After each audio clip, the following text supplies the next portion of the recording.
Main frame किस लिए use होता है? हमारे सर्वर के लिए। ठीक है, मेन फ्रेम जो है साइज में बहुत ज़्यादा लार्ज कंप्यूटर होते हैं और वो बहुत ज़्यादा स्पेस लेते हैं। जैसे कि आपका सर्वर होता है, गूगल सर्वर है या कोई बैंक है उसमें सर्वर है, तो वो सब चीज़ों के लिए हम क्या यूज़ करते हैं? Main frame computer. It is a powerful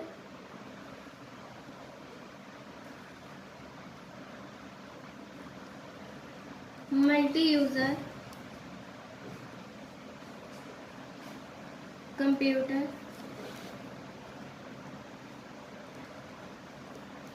that can support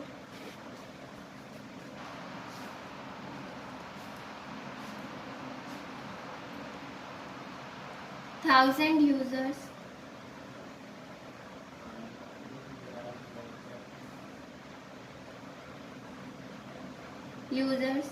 simultaneously।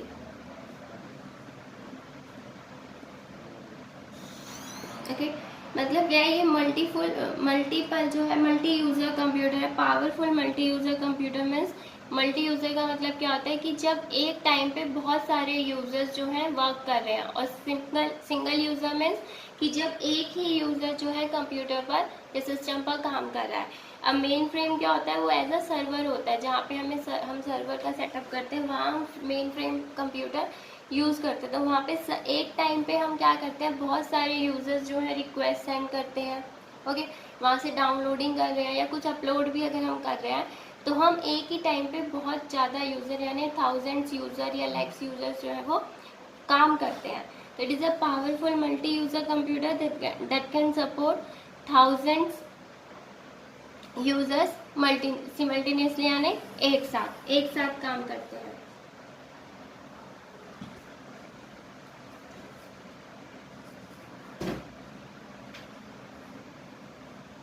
Main frame computer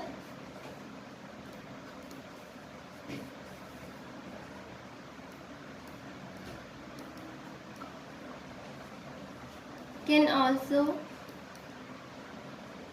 process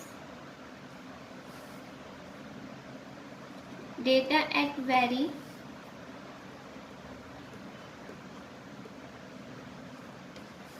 high speed, that is hundreds of million instruction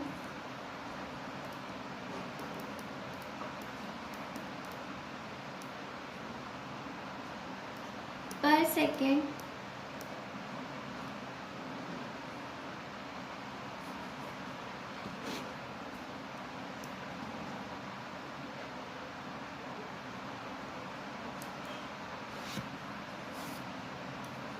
and they are also expensive।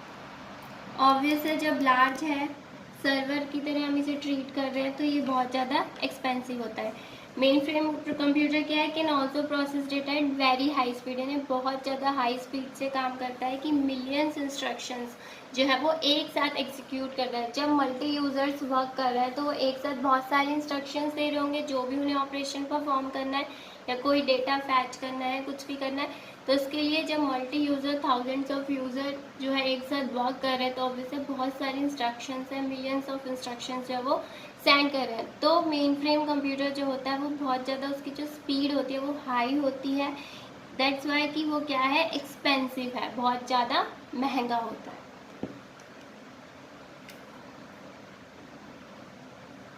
और ये कहाँ यूज़ होता है?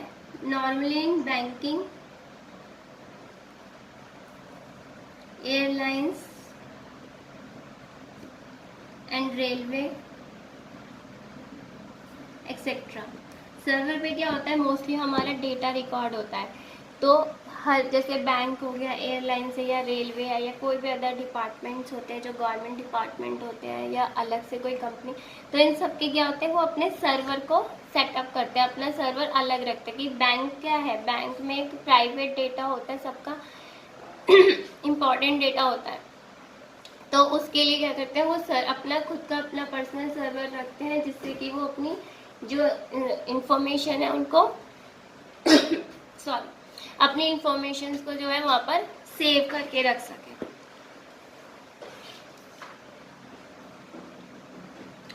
नेक्स्ट टाइप है आपका super computer. ये सारे computer किसके पार्ट है, डिजिटल, ठीक है, डिजिटल के पार्ट्स हैं ये सब। सुपर कंप्यूटर आप सब जानते हो सुपर कंप्यूटर क्या होता है, जो बहुत ही ज़्यादा फास्ट है, जो आज की डेट में यूज़ होते हैं, जो आर्टिफिशियल इंटेलिजेंस से हम पढ़ रहे हैं, उसमें क्या यूज़ होते हैं, आपके सुपर कंप्यूटर्स यूज़ होते हैं रोबोट्स में। Super computer are best in term of processing capacity and also the most expensive one. Processing capacity यानी कि जो प्रोसेस करने की जो इसकी लिमिट है, मतलब जो ये प्रोसेस करने में टाइम लेती है वो बहुत ही कम टाइम लेता है। इसका जो प्रोसेसिंग कैपेसिटी है वो बहुत ज़्यादा हाई होती है, यानी कि सुपर कंप्यूटर जो होते हैं वो आप मिलियंस ऑफ इंस्ट्रक्शंस अगर दे रहे हो तो मिली सेकेंड्स में वो उसका रिजल्ट दे देता है, ठीक है। इसी की वजह से ये जो है और भी ज़्यादा महंगा है, यानी ये मेन फ्रेम से भी ज़्यादा एक्सपेंसिव है।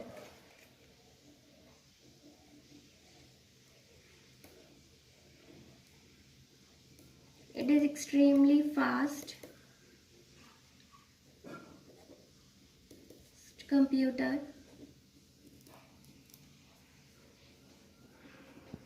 that can perform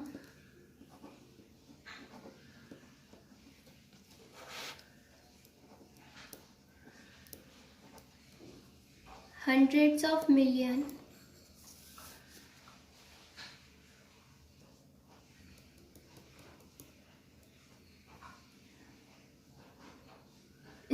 millions instruction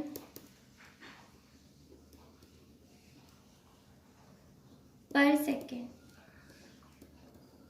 okay, जो सुपर कंप्यूटर है वो कैसे है, बहुत ज़्यादा फास्ट है, एक्सट्रीमली फास्ट है, और मिलियंस ऑफ इंस्ट्रक्शंस को क्या करते हैं, एक सेकेंड के अंदर वो एग्जीक्यूट कर देते हैं। जैसे कि आपको पता है हमारा फर्स्ट सुपर कंप्यूटर कौन सा है, परम।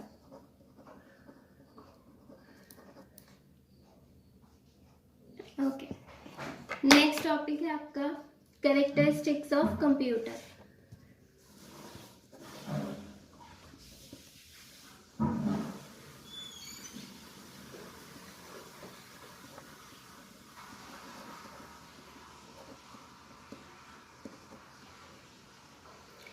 कैरेक्टरिस्टिक्स ऑफ कंप्यूटर क्या है कि हम जो उसकी क्या क्या क्वालिटीज़ हैं, हम क्यों कंप्यूटर को यूज़ करते हैं। जैसे मैंने कल आप लोगों को बताया एप्लीकेशन, अगर कहीं हम एप्लीकेशन वर्ड यूज़ करें इट मीन्स हम क्या कहना चाहते हैं, यूजेस, कि वो चीज़ हमारी कहाँ कहाँ यूज़ होती है। तो कभी भी वर्ड जो है वो यूज़ वर्ड नहीं आएगा, हमेशा अगर कोई क्वेश्चन आएगा यूज़ की जगह क्या टर्म यूज़ होगी, एप्लीकेशन। तो आप लोगों को पता होना चाहिए कि एप्लीकेशंस ऑफ कंप्यूटर मीन्स कि कंप्यूटर कहाँ कहाँ यूज़ होता है। फर्स्ट है speed,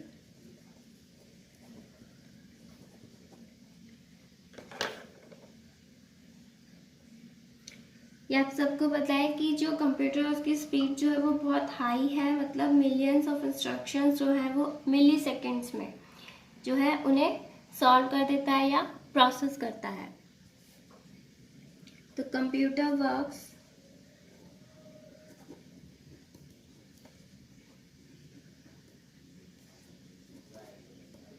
eight an incredible speed, कि आप सोच भी नहीं सकते हो उसकी स्पीड जो है काम करने की वो बहुत ही हाई है, बहुत ही फास्ट है।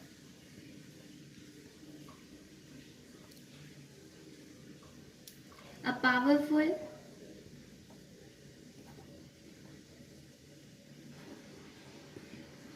computer is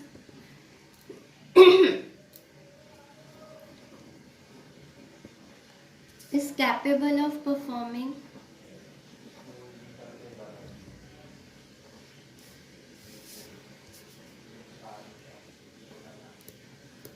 of about 3-4 million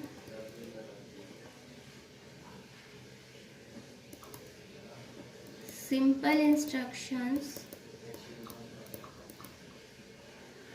per second। कैसा है कंप्यूटर आपका? पावरफुल कंप्यूटर कैसा होता है? वो इतना कैपेबल होता है, उसके अंदर इतनी एबिलिटी होती है कि वो 3 या 4 मिलियंस जो इंस्ट्रक्शंस होती हैं उन्हें पर सेकेंड, 1 सेकेंड में इतनी इंस्ट्रक्शंस को जो है वो सॉल्व कर सकते हैं। यानी इतनी सारी जो क्वेरीज जो उसे मिलती हैं, जैसे कि सर्वर है, सर्वर पे जो यूज़र्स होते हैं, मल्टी यूज़र्स होते हैं, वो जो अपनी क्वेरी सेंड करते हैं, ज़रूरी नहीं है कि वो कुछ सर्च ही कर रहे हो सकता है वो कुछ डाउनलोड कर रहे हो, अपलोड कर रहे हो या कोई भी काम कर रहे हो। तो जो इतनी सारी इंस्ट्रक्शंस होती हैं, हर यूज़र की एक अलग अलग इंस्ट्रक्शन, उन सबको वो क्या करता है कुछ सेकेंड्स में ही, पर सेकेंड यानी सेकेंड्स के अंदर ही उन सारी प्रॉब्लम्स को सॉल्व करता है, यानी उन सारी रिक्वेस्ट पर रिस्पॉन्स करता है। ये चीज़ आगे भी आप याद रखना कि एक क्लाइंट होता है, एक सर्वर होता है। जो क्लाइंट होता है वो यूज़र होता है और वो क्या करता है रिक्वेस्ट सेंड करता है। जैसे कि हम लोग गूगल पे सर्च करते हैं तो गूगल में क्या है एक सर्वर है कहीं, उसने क्या कर रखा है सारा डेटा वहाँ पे स्टोर कर रखा है। तो हम जो सर्च करते हैं वो सर्वर पे से सर्च करते हैं। तो हम जब सर्चिंग कर रहे हैं, हम कुछ मतलब सेंड तो नहीं करते, हम कुछ सर्च कर रहे हैं तो क्या है हम क्लाइंट है, ठीक है, और वो हमें रिस्पॉन्स दे रहा है, हमें हमारी जो भी हमारी क्वेरी है उसका सॉल्यूशन हमें दे रहा है। इट मीन्स वो सर्वर है। तो क्लाइंट क्या है, सर्वर क्या है, ये एक इम्पॉर्टेंट टर्म है। सिंपल है, सबसे बड़ी बात कि सिंपल है, आप इजीली उसे लर्न याद रख सकते हो। जो रिक्वेस्ट सेंड कर रहा है वो क्लाइंट है, जिसे रिस्पॉन्स मिल रहा है, देखो ध्यान से सुनना, जो रिक्वेस्ट सेंड कर रहा है वो क्लाइंट है, जो जिसे रिस्पॉन्स मिल रहा है वो भी क्लाइंट है, जिसे रिस्पॉन्स मिल रहा है, ठीक है। जो रिस्पॉन्स कर रहा है वो आपका सर्वर है, ओके, और जिसको आप रिक्वेस्ट भेज रहे हो वो सर्वर है। तो सिंपल ये है कि क्लाइंट कौन है जो रिक्वेस्ट सेंड कर रहा है, सर्वर कौन है जो रिस्पॉन्स कर रहा है। बस बात को घुमाया गया, वो आपको ध्यान देना है।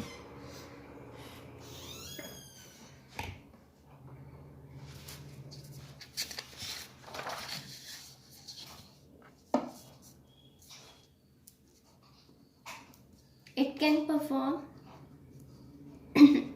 ये सब कंप्यूटर के ही कैरेक्टरिस्टिक्स हैं आपके। It can perform arithmetic and logical operations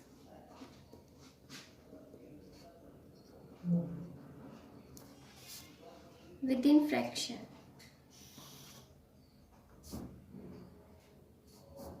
Within a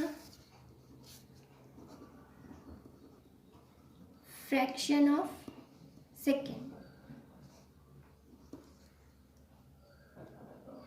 means जो इसकी इतनी स्पीड है, इतनी हाई स्पीड है कि ये जो अर्थमेटिक ऑपरेशंस होते हैं, ये टर्म जब आई गई है तो मैं आपको भी समझा देती हूँ कि अर्थमेटिक वर्ड क्या है और लॉजिकल वर्ड क्या है। अर्थमेटिक मीन्स होता है जो हम कैलकुलेशन करते हैं, जो हम प्लस माइनस डिवाइड ये सब करते हैं, ये सब हमारे कहलाते हैं अर्थमेटिक, ठीक है।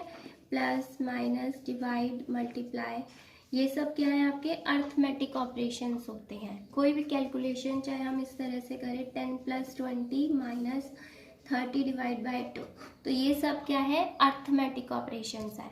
और लॉजिकल ऑपरेशंस क्या होते हैं जहाँ पे हम कंडीशंस को अप्लाई करते हैं, जहाँ पे हमारी क्या आती हैं कंडीशंस आ जाती हैं। जैसे कि आपका हो गया एंड और नॉट।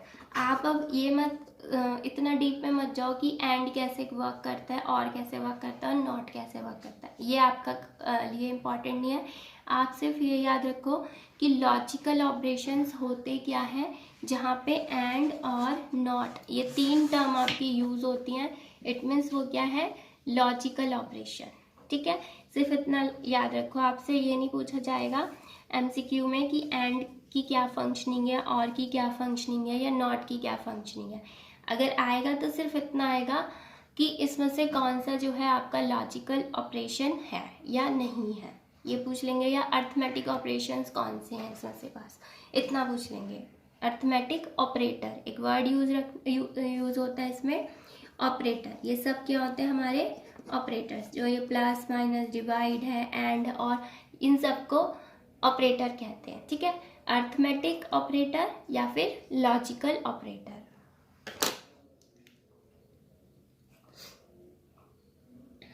नेक्स्ट आपका है कैरेक्टरिस्टिक एक्यूरेसी।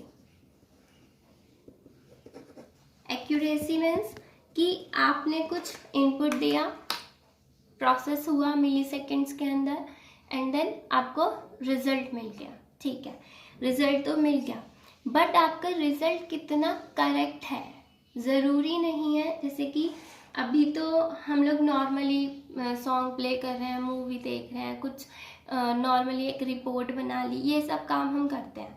बट अगर आप प्रोग्रामिंग के वे में देखें या एक हाई लेवल पे जाके देखें तो क्या होता है, वहाँ पे एक्यूरेसी इंपॉर्टेंट होती है। जैसे कि रोबोट्स हो गए या मिसाइल्स हो गई, हम कोई ऑपरेशन परफॉर्म कर रहे हैं या हम किसी प्रोडक्ट को लॉन्च कर रहे हैं, तो हमारा वो टाइम क्या होता है, एक्यूरेट टाइम पे वो काम होना चाहिए, उसका जो रिजल्ट है वो सही आना चाहिए। हमेशा रिजल्ट एग्जैक्ट नहीं होता है, कभी कभी आपको पता है कोई प्रॉब्लम आ जाती है, कुछ भी प्रॉब्लम हो सकती है, तो वो चीज़ आपकी एक्यूरेसी कहलाती है कि जो आपने इनपुट दिया उसके बाद प्रोसेस होने के बाद जो रिजल्ट आया वो कितना एक्यूरेट आया, यानी कि वो कितना सही आया, वो उसकी एक्यूरेसी कहलाती है। हम जैसे कहते हैं कि वो तो सिस्टम कंप्यूटर तो कभी गलती करता नहीं, हमेशा रिजल्ट उसका सही आता है, ऐसा कुछ नहीं। आपको क्या होता है, बहुत टाइम, हम लोग तो बहुत बेसिक काम करते हैं इसलिए हमें वो चीज़ें फील नहीं होती है, लेकिन अगर आप हाई लेवल पे जाके देखो तो जो एक्यूरेसी होती है वो बहुत इम्पॉर्टेंट होती है कि अगर टाइमिंग आपने इतनी सेट करी है तो उसी टाइम पे वो ऑपरेशन, वो काम जो है वो परफॉर्म होना चाहिए। ठीक है, तो एक्यूरेसी क्या कहलाती है कि जो भी रिजल्ट आया है, जो भी आपका आउटपुट आया है वो कितना करेक्ट आया है, वो आपकी एक्यूरेसी कहलाती है। तो जो कंप्यूटर होता है वो कैसा डेटा प्रोवाइड करता है आपको, एक्यूरेट डाटा प्रोवाइड करता है, 100% भी कह सकते हैं। कंप्यूटर प्रोवाइडर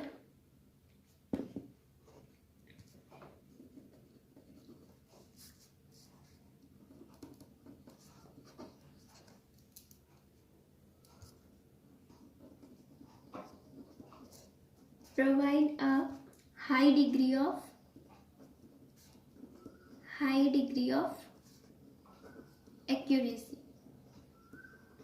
ओके, कि जो एक्यूरेसी वो प्रोवाइड करता है वो हाई प्रोवाइड करता है, मतलब मोस्टली पूरी ही तरह से 100% आप कह सकते हो कि पूरी ही प्रोवाइड करता है।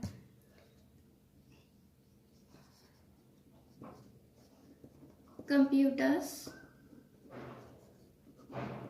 perform all jobs with 100% accuracy। आप कह सकते हो कि वो जितनी भी जॉब्स मतलब जो काम कर रहा है, यहाँ पे जो जॉब वर्ड आया है, जॉब का मतलब है जो वो काम करता है, जो हमने इनपुट दिया है, वो जो इनपुट हमने दिया है उसे हमने कहा है कि आप सॉन्ग प्ले करो, तो वो उसके लिए एक जॉब है। हमने एक फाइल ओपन करी तो वो उसके लिए एक जॉब है, जॉब मीन्स वो उसका काम है, तो वो जो काम करता है, यहाँ पे वर्क वर्ड यूज़ ना करके जॉब वर्ड यूज़ किया है, तो वो जो जॉब करता है वो कैसा करता है, 100% एक्यूरेसी के साथ करता है, यानी पूरा कंप्लीट सही करता है, आप कह सकते हो ये।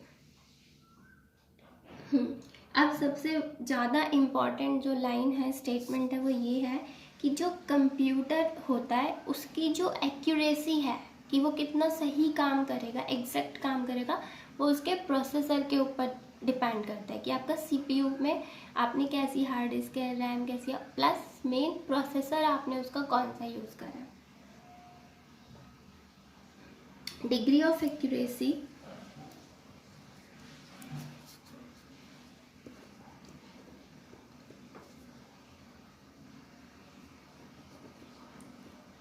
degree of accuracy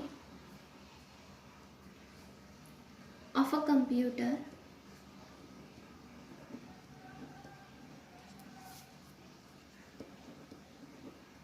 depends on the instruction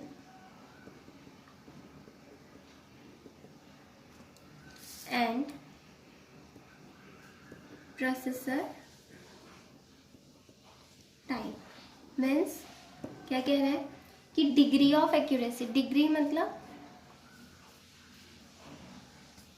आप डिग्री मतलब क्या समझते हैं, डिग्री ऑफ एक्यूरेसी यानी कि कितनी बार, जो आप इसे डिग्री को टाइम में ले सकते हो कि एक्यूरेसी आपकी कितनी बार आएगी सही कंप्यूटर की, वो डिपेंड करती है इंस्ट्रक्शंस पे। यानी इंस्ट्रक्शंस क्या, जो आपने इनपुट दिया है। अब आपने अगर एक ही इंस्ट्रक्शन दिया तो वो जल्दी से काम करेगा। अब कितनी बार ऐसा होता है, कई बार हम देखते हैं कि हम जो है 3-4 जॉब्स उसे एक साथ प्रोवाइड कर देते हैं। हम बहुत सारे काम एक साथ जल्दी जल्दी कर देते हैं, ये यहाँ भी क्लिक कर देते हैं, वहाँ भी क्लिक कर देते हैं, उसे क्लोज भी कर देंगे, उसको ओपन भी कर देंगे, मेल भी कर देंगे। बहुत सारे काम जो है, जॉब्स जो है वो हम एक साथ कर देते हैं। तो उस टाइम पर क्या होता है कि हम कहते हैं हमारा कंप्यूटर हैंग हो गया, तो वो क्या होती है, उसकी एक्यूरेसी उस टाइम पे कम हो गई। तो वो किस पर डिपेंड करे कि आपने इंस्ट्रक्शंस कितनी दी। अगर आप उसे ज़्यादा इंस्ट्रक्शंस दे दोगे और उसका प्रोसेसर वीक है, कम है, तो वो सही से काम नहीं करेगा, वो स्लो करेगा। तो यही बात है कि एक्यूरेसी की, वो कितना एक्यूरेट डेटा आपको प्रोवाइड करेगा, ये डिपेंड करता है जो इंस्ट्रक्शंस आप प्रोवाइड कर रहे हो प्लस उस सिस्टम का प्रोसेसर किस टाइप का है। अगर प्रोसेसर हाई है तो मिलियंस ऑफ इंस्ट्रक्शंस, वही मेन फ्रेम। सिंपल सी बात है, जो कंप्यूटर्स हैं हमारे, जो हमने टाइप्स ऑफ कंप्यूटर पढ़े हैं, वो किस चीज़ पर डिपेंड करते हैं, वो डिपेंड करते हैं हमारी रिक्वायरमेंट्स पर। हमारी जैसी ज़रूरत है हम वैसा ही कंप्यूटर यूज़ करेंगे। अब इन सारे कंप्यूटर को अगर हम डिफ्रेंशिएट करें कि इनके अंदर क्या डिफरेंस है, तो इनके अंदर यही डिफरेंस है कि किसी की रैम ज़्यादा है, किसी की कम है, किसी का प्रोसेसर अच्छा है, किसी का प्रोसेसर कम है।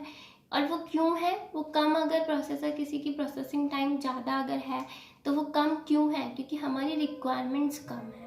ठीक है, तो सारी जो हम ये कह सकते हैं कि जितने भी हमारे कंप्यूटर्स हैं, अगर हम उन्हें डिफ्रेंशिएट करते हैं कि उनके अंदर क्या क्या वो उनके अंदर क्या डिफरेंस है, तो उनके अंदर उनके हार्डवेयर से रिलेटेड ही डिफरेंस होता है। ठीक है, और वो डिफरेंस क्यों क्रिएट किया गया है, वो हमारी रिक्वायरमेंट्स, हमारी नीड्स, हमारी ज़रूरतों की वजह से वो डिफरेंस जो है उनमें क्रिएट किया गया। ठीक है, नेक्स्ट आपका आता है वर्सेटाइल।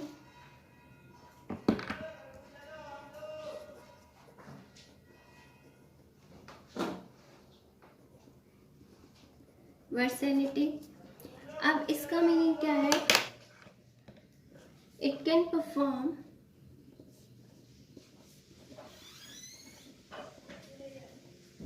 different types of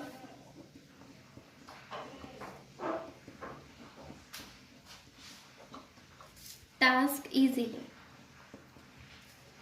कि ये अलग अलग तरीके के काम को, जो अलग अलग तरीके के काम है उनको कर सकता है। ठीक है, वर्सेटिलिटी का मतलब क्या है कि ये अलग अलग टाइप के कामों को एक अलग अलग डिफरेंट जो टाइप्स के वर्क होते हैं उन्हें इजीली कर सकता है। टास्क मीन्स वही, जो भी आप इंस्ट्रक्शन दे रहे हो, जो भी उसको काम करने के लिए दे रहे हो, वो चीज़ें। ठीक है, जैसे कि आपको पता है एक सिस्टम के अंदर आप अलग अलग काम करते ही हो। हम मूवी भी देखते हैं, सॉन्ग्स भी देखते हैं, अपनी वर्ड या एक्सेल पे कोई रिपोर्ट भी बनाते हैं, और इधर हमें डिज़ाइनिंग करनी है तो हम डिज़ाइनिंग भी करते हैं, प्रोग्रामिंग भी करते हैं। तो ये डिफरेंट टास्क होते हैं, अलग अलग काम होते हैं जो हम परफॉर्म करते हैं। ठीक है,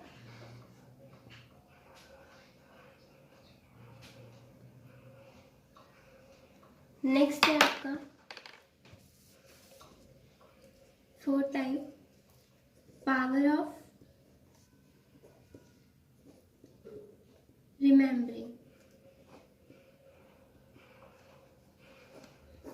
ये आप सभी को पता है पावर ऑफ रिमेम्बरिंग क्या होता है, कि इसमें रिमेम्बरिंग यानी कि जैसे कि हम ह्यूमंस होते हैं, हम याद नहीं रख सकते, हमने कोई चीज़ कोई काम परफॉर्म किया, कोई टास्क परफॉर्म किया, उसके बाद हमारे जो लेवल होता है वो इतना अच्छा नहीं होता है कि हमारा मेंटली कि हम उस चीज़ को काफ़ी लॉन्ग टाइम तक याद करके रख सकें। लेकिन सिस्टम में क्या आपके पास एक स्टोरेज की जो फैसिलिटी है वो प्रोवाइड होती है, जिसमें आप चीज़ों को सेव करके स्टोर करके रख सकते हो। A computer can store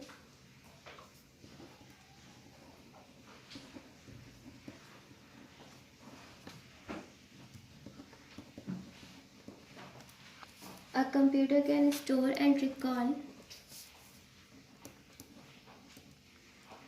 any information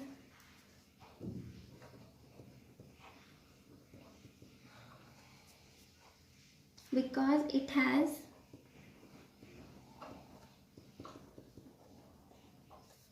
secondary storage. Storage क्या है, रैम क्या है, रोम क्या है, हार्ड डिस्क क्या है, ये सब मैं आपको आगे पढ़ाऊँगी, बट अभी बता देती हूँ थोड़ा सा कि ये क्या कहना चाहता है कि कंप्यूटर जो है वो स्टोर करके रखता है कहाँ पे, secondary storage means hard disk में, जहाँ पे आपका परमानेंट जो है वो डेटा सेव हो जाता है। आपने कोई काम करा, कोई भी टास्क परफॉर्म किया, कोई फाइल बनाई, रिपोर्ट बनाई, कुछ भी बनाया, क्रिएट करा, उससे आप क्या करते हो, सेव करके रख देते हो। तो वो जो सेव हो रहा है आपका डेटा वो कहाँ हो रहा है, हार्ड डिस्क में। बट जब आप काम कर रहे हो, जिस टाइम पे आप रिपोर्ट क्रिएट कर रहे हो, उस टाइम पे आपका वो डेटा कहाँ पे सेव होता है, टेम्प्रेरी बेसिस पे आपके रैम में सेव हो रहा है। उसके बाद जब आप उसे परमानेंटली सेव करते हो तो उसको सेकेंडरी स्टोरेज में हार्ड डिस्क के अंदर सेव करते हो। तो रिमेम्बरिंग का मतलब ये है कि आपने एक जगह स्टोर करके रख दिया है, जब भी आपको उस डेटा की ज़रूरत होगी आप उसे वहाँ से एक्सेस कर सकते हो, वहाँ से आप उसे फैच कर सकते हो। ठीक है,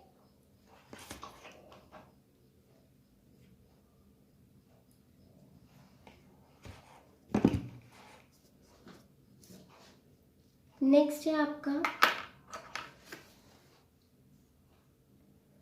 5th point, storage.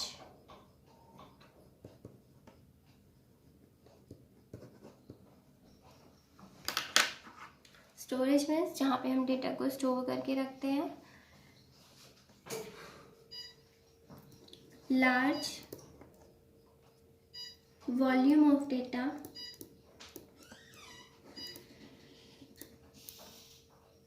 and information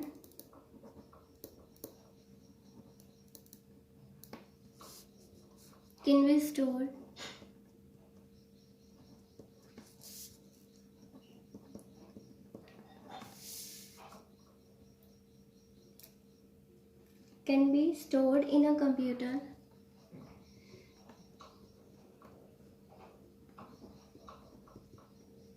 and also retrieved whenever required। Means कि हमारे सिस्टम के अंदर जो है एक स्टोरेज की फैसिलिटी होती है, जहाँ पे large volume of data means बहुत सारे डेटा को हम स्टोर करके रख सकते हैं, अपनी इंफॉर्मेशन को, अपने डेटा को स्टोर करके रख सकते हैं, और जब भी हमें उसकी ज़रूरत होगी हम उसे वहाँ से रिट्राइव कर लेंगे। जो ये वर्ड आपको दिख रहा है रिट्राइव, इट मीन्स हम उसे वहाँ से एक्सेस कर लेंगे, वहाँ से हम उसे फैच कर लेंगे या लोड कर लेंगे। ठीक है, जब भी हमें उसकी ज़रूरत होगी, वेन एवर रिक्वायर्ड, जब भी हमें ज़रूरत होगी वहाँ से हम उस डेटा को रिट्राइव कर लेंगे।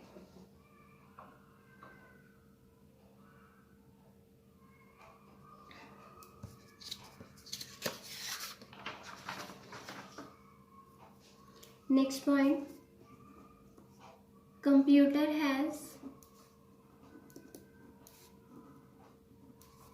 2 टाइप्स ऑफ स्टोरेज, जो मैंने अभी आपको बताया है, 2 types of storage. First is primary and second is secondary. Primary क्या है, आपकी रैम, मेन मेमोरी। जिस टाइम पे आप वर्क कर रहे होते हो उस टाइम पे हमारा डेटा कहाँ सेव हो रहा होता है, रैम में, टेम्प्रेरी बेसिस पे। और जब आप उसे फाइनली सेव करते हो तो वो कहाँ पे, जब हम जैसे हम करते हैं ना सेव एज करके, हम फाइल को सेव कर देते हैं, सेव करके, तो उस टाइम पे जो हमारा डेटा सेव होता है वो हमारा कहाँ सेव होता है, सेकेंडरी मेमोरी में, हार्ड डिस्क में।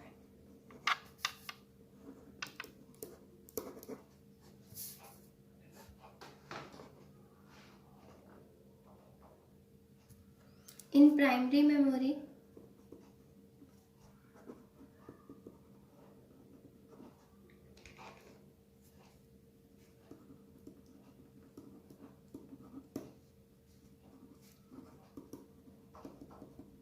a limited amount of data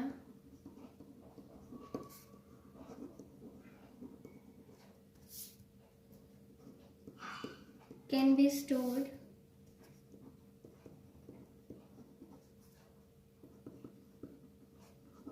temporarily like RAM and ROM। इन दोनों में क्या डिफरेंस होता है ये आपको मैं बताऊंगी कि प्राइमरी मेमोरी में क्या होता है कि बहुत लिमिटेड अमाउंट ऑफ डेटा होता है, यानी आप ज़्यादा डेटा उसमें सेव नहीं